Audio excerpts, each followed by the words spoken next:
Wa Mchuchuma TV, leo hii tumefika katika bwawa la Lihogosa ambalo linapatikana katika halmashauri ya wilaya ya Wanging'ombe, na siku ya leo kumefikishwa boti mbili kwa ajili ya utalii katika bwawa hili. Hapa inafikia jumla ya boti 3 ambazo zitakuwa zinafanya shughuli za utalii na uvuvi katika bwawa hili la Lihogosa. Awali bwawa hili lilikuwa linafanya shughuli za uvuvi mdogo mdogo pamoja na umwagiliaji katika maeneo haya, lakini kwa sasa halmashauri ya wilaya ya Wanging'ombe imeamua kuleta boti 3 ambazo zitafanya shughuli za uvuvi pamoja na masuala ya utalii.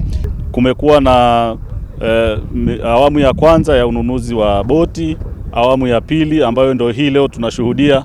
Kuna boti mbili zimefika, zimeshushwa, na boti hizi zote mbili zimegharimu takriban milioni 98, na ni boti za kisasa, injini zake zina nguvu kwa ajili ya kuwezesha shughuli mbalimbali katika bwawa letu hili. Utalii wa majini unatarajiwa kuchochea uchumi wa eneo hili kupitia vivutio vya asili vilivyopo Njombe.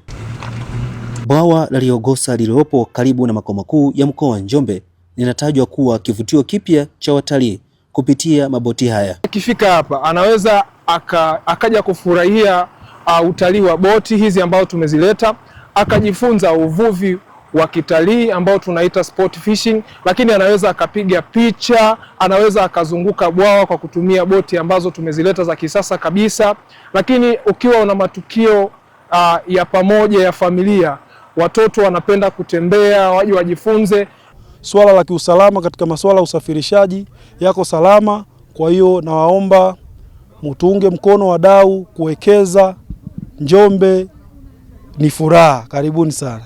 Wananchi wamepokea maboti haya kwa furaha, wakisema yatamaliza adha ya kukosa huduma za utalii wa majini ndani ya mkoa wao. Ujio wa boti hizi kwa wilaya ya Wanging'ombe umetusaidia sana kwenye ishu ya utalii.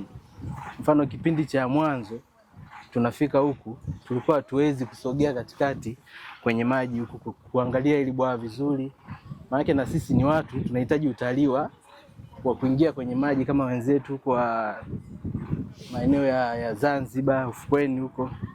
Ila kwa sasa hivi na sisi tunashukuru kwa sababu imejengwa gati, zimekuja boti, tunaweza tukatembea mpaka katikati tukatalii na familia, tunaweza tukazunguka tukapiga picha. Sehemu zingine kipindi cha mwanzo tulikuwa tunaishia kule pembeni. Shughuli kubwa za wananchi katika bwawa hili ni shughuli za uvuvi wa samaki. Kuna aina mbalimbali za samaki ambao wanapatikana kwenye bwawa hili, kwa hiyo wengi wao wanajishughulisha na shughuli hizo za uvuvi.